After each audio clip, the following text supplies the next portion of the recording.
Hi, this is Ben Hart for BitcoinInstitute.net.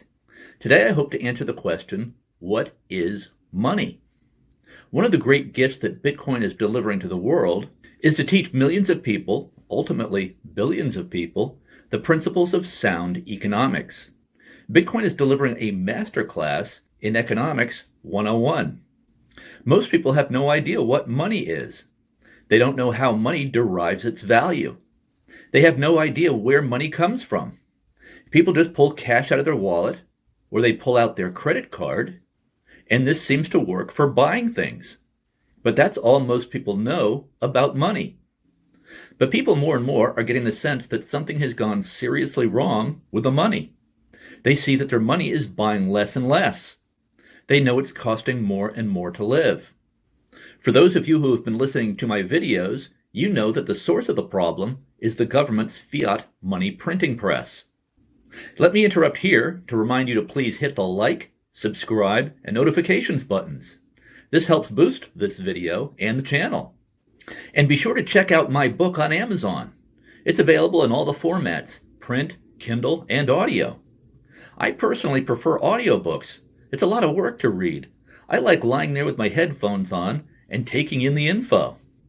And subscribe to my free Bitcoin Weekly Report at BitcoinInstitute.net. Okay, back to your content. What is money? Well, until 1933, the US dollar was backed by gold. US dollars were actually gold certificates that you could take to a bank in exchange for gold.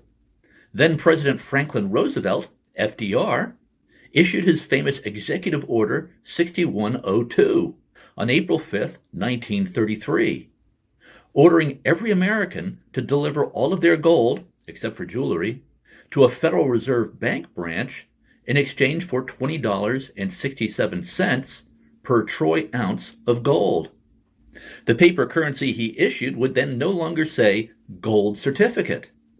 Then in January of 1934, FDR signed into law the Gold Reserve Act, which decreed that 1 ounce of gold would now cost $35 per ounce, instead of $20.67 per ounce that it had been pretty much since the American founding. Thus, FDR and Congress overnight confiscated 40% of people's money. That was the effect of decreeing that 1 ounce of gold would be $35 per ounce instead of $20.67 per ounce. So 40% of people's money that they had earned was gone with a stroke of FDR's pen. Poof!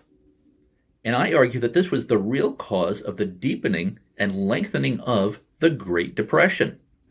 People no longer trusted the money. And I have a video on that that gets into more detail. The problem of dishonest money. So why did FDR debase America's money overnight by 40%? Well, the short answer is he wanted more money for his New Deal government programs. That's always why government debases and dilutes the money. It's a way for government to steal your money with its money printing press. It's a counterfeiting operation. It's a criminal enterprise. It's worth noting that we did not have a Federal Reserve Central Bank until 1913. The currency, that is dollars, were actually issued by private banks, but dollars had to be backed up by actual gold reserves at the bank. And it was a death penalty offense to create fraudulent currency. And 19th century America was a period of spectacular economic growth, which is why the entire world wanted to move here. America was the land of opportunity. So don't believe the myth of Keynesian economics that says that some inflation is needed to keep the economy humming along. No, inflation is created by money printing. Printing money is counterfeiting, which is theft. The government's money printing press creates inflation, which is an extra unlegislated tax that compounds in reverse against you. Printing money, which creates inflation, is a way for the government to steal your money without going to the trouble of raising taxes. Raising taxes is always politically unpopular. It's much easier to just print money that creates an extra tax that way. So FDR confiscated 40% of people's money by decreeing the value of gold to be $35 per ounce instead of $20.67 per ounce that it had been. But at least it stayed that way until August 15th, 1971, when President Richard Nixon took the United States off the gold standard completely. Why did he do this? Well, for the same reason that FDR did it.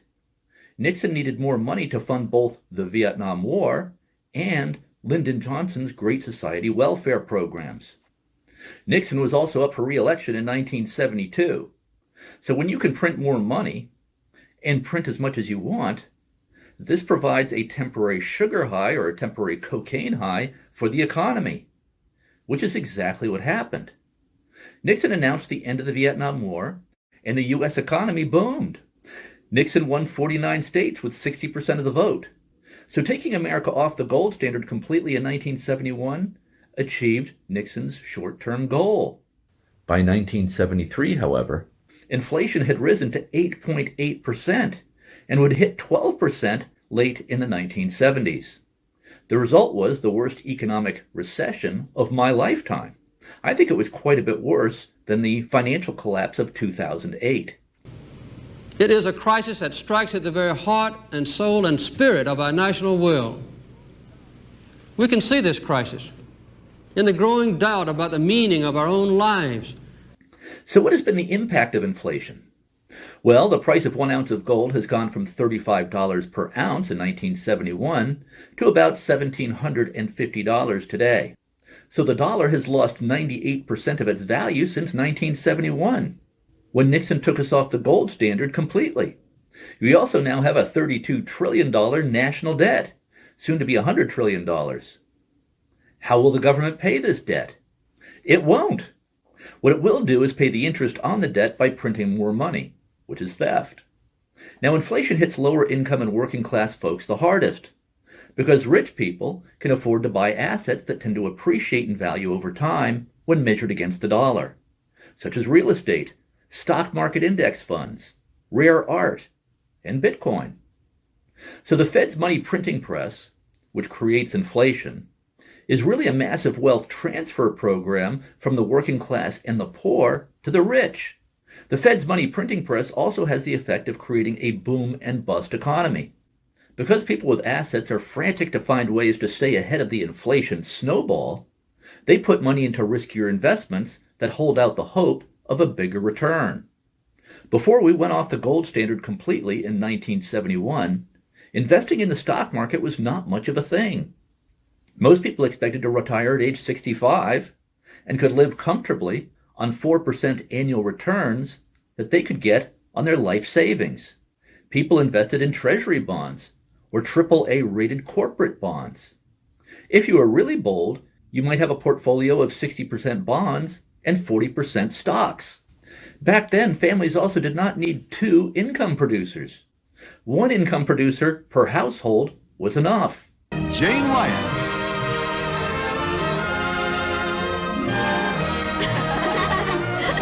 With Eleanor Donahue, Billy Gray, and Lauren Chapin. But all this started changing in the 1970s after we went off the gold standard completely in 1971. Since then, we've been seeing a boom and bust economy. We saw the tech stock crash of 2000, followed by the financial collapse of 2008. Now we have, well, what we have now. Now, some will argue that we appear to be more prosperous today than we were in 1971 when we went off the gold standard. So maybe it's good we went off the gold standard. Well, for one thing, I'm not so sure that we are more prosperous in real terms. And then you have to ask, where would we be had we not gone off the gold standard? Yes, we have computers, and we have the internet now. So that's an improvement.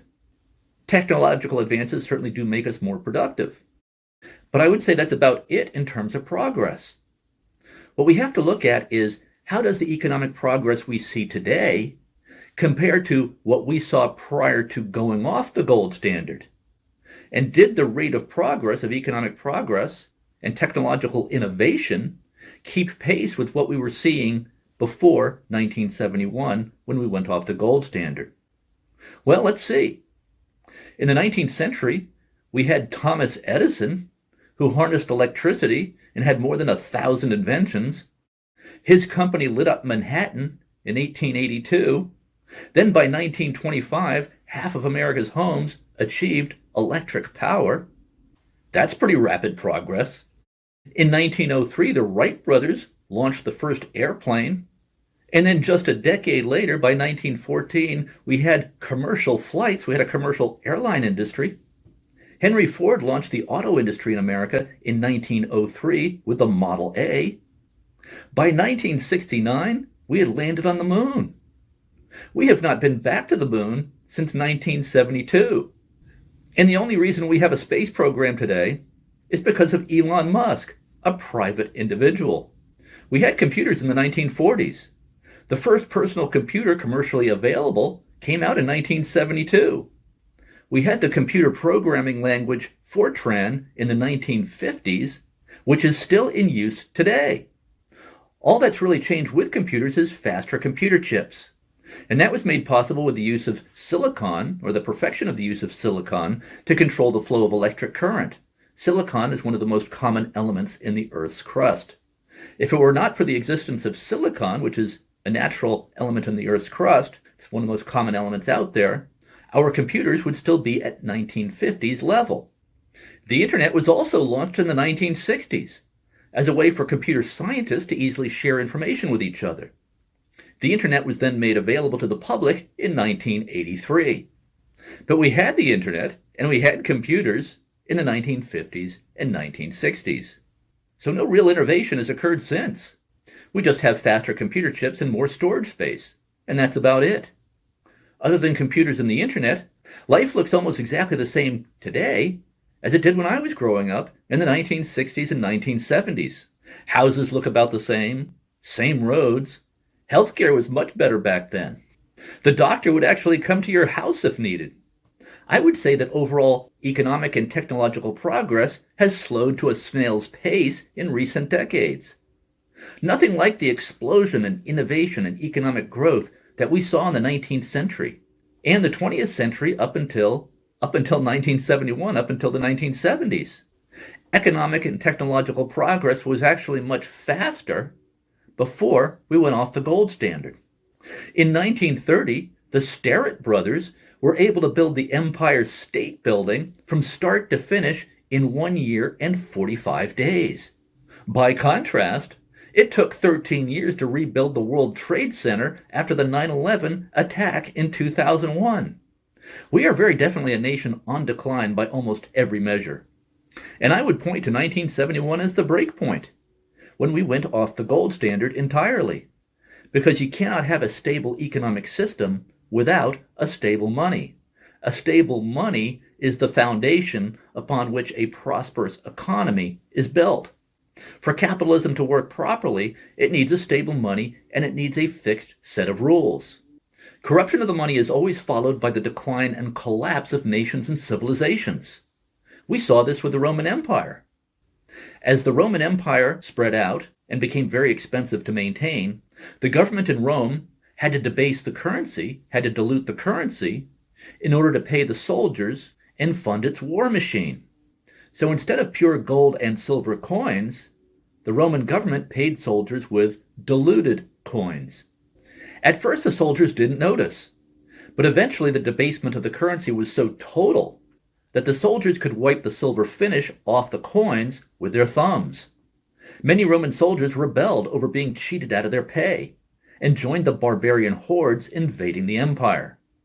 This debasement of the currency accelerated the collapse of the Roman Empire. The only way government can fund war and bigger government is by debasing the money, for the simple reason that the people won't put up with taxes constantly being raised higher and higher. So fiat currency money printing systems always impose this hidden tax called inflation that most people don't notice, at least for a while, until the inflation is out of control, which usually happens suddenly. Debasement of the currency always eventually leads to the collapse of nations and empires. We saw this with the German Weimar Republic in the 1930s, when inflation rates hit 10,000%. People had to bring wheelbarrows full of cash to buy groceries, to buy a loaf of bread. And in the case of the German Weimar Republic, the result of all that was Hitler. That's the result of dishonest money. But the result can also be the French Revolution, the Russian Revolution, Mao Zedong, Pol Pot, and all manner of nightmares. A dishonest money, the lack of fixed economic rules, eventually leads to oligarchy, generally then by violent revolution. And I'm sensing that something like this is happening here in America. We've seen the emergence of giant multi-trillion-dollar big tech corporations, big tech monopolies, which have become our feudal overlords. We've become a high-tech feudalism, where these big tech monopolies have the population trapped in a digital prison. Dishonest money is a big part of what led to this. And Bitcoin is our off-ramp from the big tech digital prison and from the corrupt money system. And it was the corruption of the money that was the primary problem a collection of brilliant computer scientists in the 1990s and early 2000s set out to address. They set out to address the problem of dishonest money. In fact, Bitcoin was born out of the 2008 financial collapse, when this group of computer scientists saw that the real threat to freedom and civilization is corruption of the money. And then Bitcoin was officially launched on January 3rd, 2009, with the Genesis block. So what makes a good money? Well, the purpose of money is as a way for people to be able to store and carry value. First, you want to be able to store your value. Then you want to be able to easily carry it and use it. So you go to work, you provide a service, you make a product. You then need a way to store this value for later use. And there needs to be a way for you to easily carry it with you, so you can buy your groceries and the things that you need and want. So money is a way to store value for later use. And we don't want this value that we've worked for and that we're storing to decline over time, like a leaky boat. If you're trying to get from one side of the lake to the other, you don't want a leaky boat. You want a boat that's going to get you to the other side. So you might be thinking that your boat isn't leaking that fast, so that maybe you can get to the other side if you row fast enough. But that's not what you want. You want a boat with no leaks. We also want a money with no leaks. We want a money that will get us from today to tomorrow. And we want a money that's going to get us from today, hopefully to the end of our lives, and hopefully in a form that we'll be able to pass on this value after we leave this earth to our children.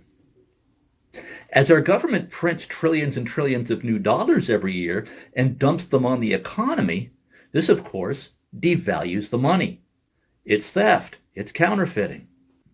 By creating trillions of new dollars every year, the government is stealing your work, stealing your time, stealing your life. When somebody loses their life savings, everybody pretty much recoils in horror. Everyone sees it as a tragedy, almost can't think of anything worse. So when the government is stealing your money, your government is stealing your life. In a way, the government is killing you. There's a reason we call going to work making a living, because if we can't work and if we can't make money, we die. We can't feed ourselves. We can't live without money. So when government is stealing your money through its money printing operation, through its counterfeiting operation, the government is stealing your life every day it prints new dollars. Because every day it prints new dollars, it's stealing your money that you earned, that you worked for a lifetime. So that maybe at the end of your life, you might be able to retire. But because of the government's money printing press, very few of us are ever going to be able to retire. Okay, so what are some of the properties of a good money? Well, number one, a sound money must have a finite supply or a nearly finite supply. It must be scarce. So sand would not make a good money because sand is not scarce. It's easy to get. Or if money can just be printed at will, like what our government does every day, it's no longer finite. If it's no longer finite or close to finite, it's not scarce. And so then it's no longer valuable. Gold is difficult to find and mine, so gold is scarce. Miners are able to increase the world's supply of gold about 1.5% per year, so gold is not quite finite, it's almost finite. It's scarce and difficult to find. According to Warren Buffett, the billionaire investor, all the gold in the world would fit into a 67 square foot cube. So gold is valuable because it's scarce. It's hard to get. So people want gold. Gold is in demand. Value is determined by supply plus demand. Number 2, to be useful, money must be divisible into smaller amounts. In primitive economies, transactions were, and still are, conducted through barter. I'll give you 3 chickens if you'll give me that bushel of corn, or I'll dig this well if you give me those 3 goats. That's a barter economy. As civilizations became more advanced, people searched for and tried to develop units of exchange. That is, measurable units. Money is supposed to be a unit of measurement. Some exchanged pretty rocks and metals, or pretty shells. Some also maintained ledgers and agreements on what people owed each other. The first gold coins were minted about in 550 BC under King Croesus of Lydia, a province in what today is Turkey. In Lydia, gold coins became the accepted payment for goods and services. In our U.S. economy today, we have paper notes denominated in dollars, and we have coins, though we are rapidly moving toward a cashless society. Money today is mostly digital. There are only about $2 trillion in physical currency in circulation in a $23 trillion economy. So a useful currency has to be divisible. Your house is valuable, but it's not easily divisible. So your house doesn't work well as money. Number 3, a good currency must be easy to carry and transport. Now the problem with gold is that it is divisible, but not easily. To use a portion of your gold bar, you'd have to melt it down, pour a bit of it into a container, let it cool into a solid, and then weigh it to see how much it's worth. So that's not easy or convenient. If you had a few gold coins in 500 BC Lydia, you might have trouble getting change when buying a goat. But gold works well as a store of value, but it's not so great as a daily currency. Paper money solved this problem. Paper gold certificates were much easier to carry and transport than gold. That's what U.S. money was until 1933. Gold certificates that could be redeemed at any bank for actual gold. But the government could not resist going off the gold standard. The problem with paper money is there's always the temptation for the government to print more of it. That temptation is irresistible. Money printing is like a crack cocaine addiction. Once you're on crack, you always need more and more of it to achieve the same high. Imagine how you would behave if you had a money printer in your basement, and if you could always print more money without any legal consequence. Imagine if you could just print as much money as you want. What would you do? Well, you would probably print more of it. Also, the more money politicians print, the more they are rewarded by the voters, because all of this money printing provides a temporary cocaine high to the economy, until it doesn't. At that point, we crash from the cocaine high. But remember what the politician's goal is. The politician's goal is just to win the next election, which in America is about every 2 years for Congress, or every 4 years if you're president, every 6 years if you're senator. So the politician's goal is just to get to the next election. So that's why they like to print money. That's why governments like to print money. It works pretty well for a couple of years. But at some point we crash from the cocaine high. At some point we become Venezuela or become the German Weimar Republic, which gave us Hitler. Okay, so a good money must be easily divisible into smaller amounts. It must be easy to carry and transport. It must be scarce and not easy to just create or print more of it anytime we please. Money needs to be an accurate unit of measurement, like inches or centimeters. If inches or centimeters kept changing, we wouldn't be able to have a modern society. We couldn't have engineering. We couldn't have bridges. We couldn't even have houses. We'd all be living in mud huts. Number 4, a good money must be durable. Food is valuable. It's necessary survival. It's also divisible. But food is not durable. Food rots, it spoils, it goes bad. Rare art can be valuable, but it's also not very durable. It's fragile. Rare art can easily be destroyed. Rare art is also not divisible. Tearing off a piece of a Picasso painting and trying to use it as money probably wouldn't work very well. Rare art can work as a good store of value. But you need to keep it in a vault under perfect climate control and perhaps under vacuum seal. So art doesn't work very well as a money. Paper money is easy to carry and transport, and it is divisible into smaller amounts, but paper money is very easy to corrupt by printing more of it, which is what always happens.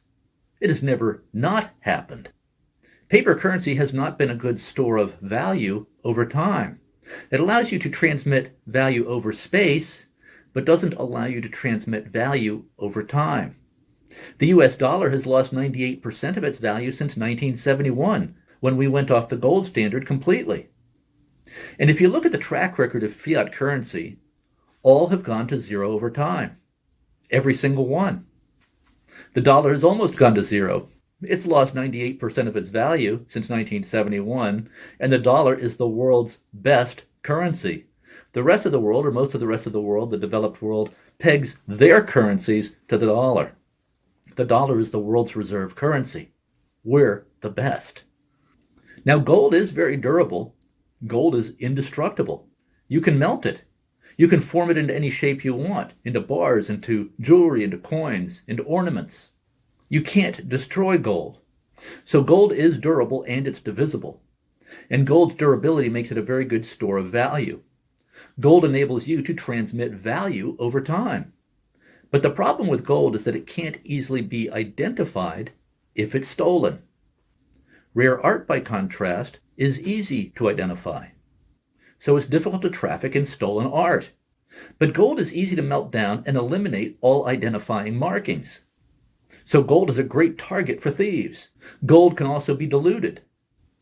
Only an expert in gold and chemistry, and with the right equipment, can tell how pure your gold is. So gold was the best money for thousands of years, and served as the base layer for paper gold certificates, which were more convenient to use. But the problem is no government ever wants to be tethered to honest money, tethered to an actual asset that has value. Every government wants to be free to just print as much money as it wants. So now we have Bitcoin, which possesses all the essential properties of sound money. It's finite. There will never be more than 21 million Bitcoins. It's divisible. 100 million Satoshis, or sats, equals 1 Bitcoin. So it's very divisible. It's transportable. You can carry it on your phone, or write your code on a piece of paper. Or you can carry your wealth in your head if you can remember a 12-word phrase. Bitcoin is durable. It can never be destroyed, for reasons that I've covered in other videos. Every transaction on the Bitcoin network is unique, one of a kind. There can never be a double spend. Bitcoin cannot be counterfeited because of the SHA-256 cryptography, as I explained in other videos. Just go here to find out how that works, how SHA-256 cryptography and blockchain work to protect your wealth. So every transaction on the Bitcoin network is unique. There can never be a double spend. Bitcoin can also be sent instantly anywhere in the world for very low cost. Currently, fees are averaging about $2 per transaction. Fees are determined by the amount of data used and how busy the network is. So the fee doesn't really change if you're sending $1 million or if you're sending $5. But you can actually transact for free if you don't mind waiting some time. And if you use the Lightning Network, which is built on top of the Bitcoin base layer, you can send small amounts for almost free, for a few pennies. With the Lightning Network, I can see a time when you might pay 10 cents to read one article in a publication without having to pay for a monthly subscription. You can't do any of this with gold, and it's not easy to do it with fiat money. For merchants, credit card fees are in the 2 to 3% range, plus a flat 30-cent fee per transaction. Fees for wiring money overseas are about $35 from a bank and can take days to finalize. More than a quarter of the world's population have no access to banking. In fact, it's probably more like half the world's population. They're the unbanked. And until Bitcoin, the unbanked had to use a service like Western Union to send money. Western Union fees are worse than bank wires. These fees and delays are almost eliminated with Bitcoin, especially with the Lightning Network. Your transaction is usually finalized on Bitcoin within 10 or 20 minutes, or instantly if you're using Lightning. And there's no need to convert Bitcoin into another currency, though you can if you want to. We are coming to a point when transacting business using fiat currencies issued by governments will look like Stone Age barter economics. We'll wonder why anyone put up with doing business this way. But let's dig a little deeper now into the nature of money. What is money? And for this, let's look briefly at how the 19th century Austrian School of Economics provides the framework for Bitcoin. In 1871, an economist from Vienna, Austria named Karl Menger published his revolutionary book titled Principles of Economics, which outlines his theory of value. The title of his book sounds ordinary, but he was a revolutionary thinker. Menger is considered the founding father of what is called the Austrian School of Economics. Menger points out that money is not actually the creation of government. Instead, money can be a commodity such as pretty shells or stones or copper or silver or gold or sand or whatever, butterflies, trading cards. The value of a commodity as a unit of exchange is ultimately determined by the market, according to Menger, not by government. In his 1892 classic, The Nature and Origin of Money, Menger wrote this: "Money is not an invention of the state. It's not the product of a legislative act. Even the sanction of political authority is not necessary for its existence. Certain commodities came to be money quite naturally. As the result of economic relationships, they were independent of the state." Menger pointed out that money emerged naturally, on its own, through trial and error. In other words, gold and silver were not created by government, but were discovered by ordinary people thousands of years ago as useful for transmitting value in exchange for goods and services. People had been using gold and silver as money on their own for at least 4,000 years before it was nationalized by governments starting around 550 BC. Governments wanted to control the money, the first being the King of Lydia. The two most famous Austrian school economists of the 20th century were Ludwig von Mises and Friedrich Hayek, who built on the ideas of Karl Menger. In his book Money and Credit, published in 1912, Mises also showed that it is unlikely that gold and silver were immediately recognized by the people as money. Gold and silver were competing among many other possibilities and contenders as mediums of exchange. Through trial and error, people, that is, the market, found that gold and silver just worked best as money, gold always being the more valuable. Mises said further that central banks were not necessary, that banks actually hinder economic progress, and that the market should always determine what's the best form of money. Mises writes this in his classic work of 1949 titled Human Action, and I'll read it here, quote, "Freedom, as people enjoyed it in the democratic countries of Western civilization in the years of old liberalism's triumph, was not a product of constitutions, bills of rights, laws, and statutes. Those documents aimed only at safeguarding liberty and freedom, firmly established by the operation of the market economy, against encroachments on the part of office holders. Government is a guarantor of liberty, and is compatible with liberty only if its range is adequately restricted to the preservation of what is called economic freedom. Where there is no market economy, the best intentioned provisions of constitutions and laws remain a dead letter." So Mises is saying that where there is no free market economy, there is no liberty, there is no freedom. And that was the view of the Austrian school. Mises and the Austrian school saw money as a product or a commodity. Mises believed that the free market, if allowed to function, will produce the best money, just as the free market produces the best products in all other areas of the economy, in all other areas of life. Mises did think that the market had signaled that gold was the best money that the market had come up with until his time. And here's what he wrote about that in Human Action. Quote, "The gold standard was the world standard of the age of capitalism, increasing welfare, liberty, and democracy, both political and economic, everywhere destroying the fetters of age-old prejudices and superstitions, sowing the seeds of new life and new well-being, freeing minds and souls, and creating riches unheard of before." Mises thought the gold standard enabled tremendous prosperity and economic progress. But he also thought that the market would produce a better money than gold at some point in the future, just not through government. What Menger and Mises wanted to do is free our minds from the idea that money is a creation of government, or that money must be controlled and managed by the government, must be administered by the government. No, they said, money is a product like any other.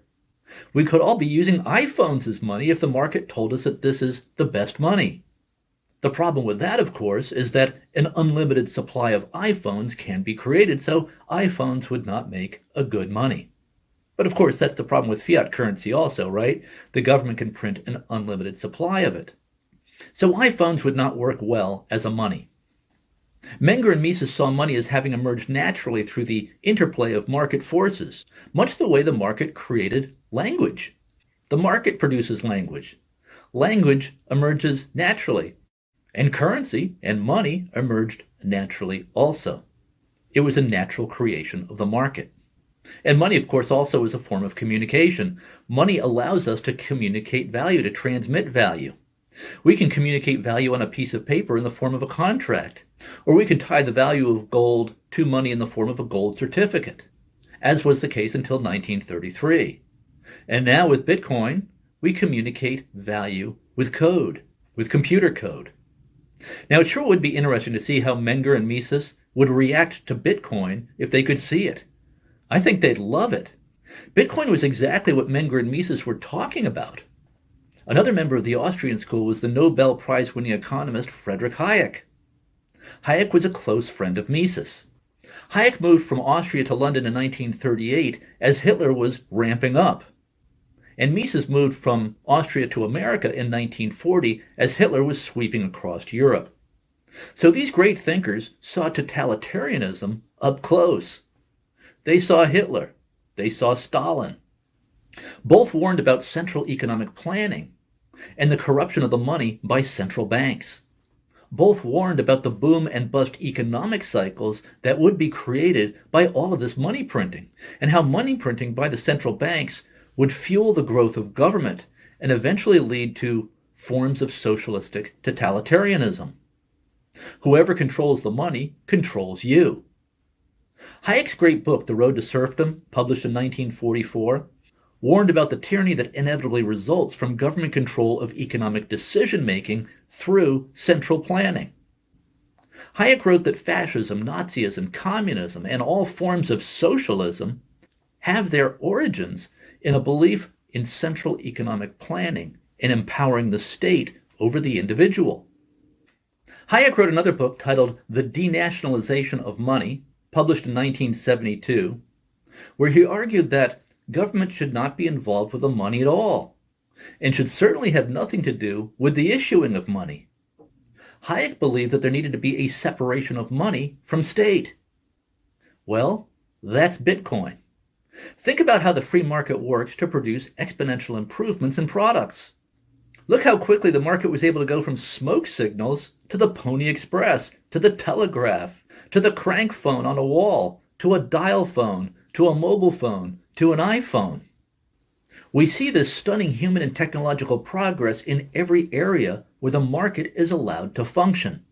We should be seeing this kind of progress in medicine and healthcare if we allow the market to do its work.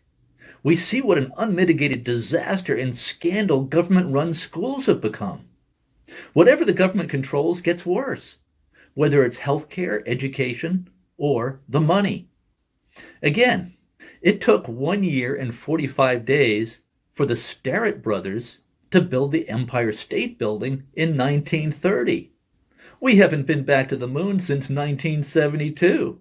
Elon Musk, a private individual who came over here from Africa, is the only reason that we have a serious space program at all. Now the free market has created the best money. That money is Bitcoin. Remember, whoever controls your money controls you. Bitcoin separates money from state. Bitcoin is your escape hatch from the government's corrupt fiat money printing system, and your protection from political and economic system collapse. Bitcoin allows you to vote with your feet if the economic and political system collapses here, or if it just becomes too unpleasant to live here. That's the miracle of Bitcoin. Bitcoin allows you to carry your wealth with you.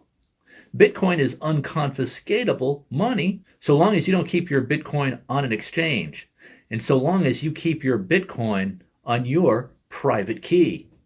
Not your keys, not your coins. That's the entire point of Bitcoin. Bitcoin allows you to be a free and sovereign individual. If you like this video and find it useful, please be sure to hit the like, subscribe, and notifications buttons. Leave a comment if you have time.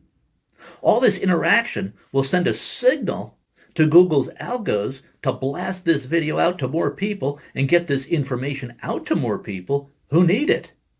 Getting people educated is part of how we save freedom and how we save civilization. And be sure to check out my book on Amazon. And be sure to head over to bitcoininstitute.net to subscribe to my free Bitcoin weekly report. Thank you for listening. Hope to see you back here soon for the next video.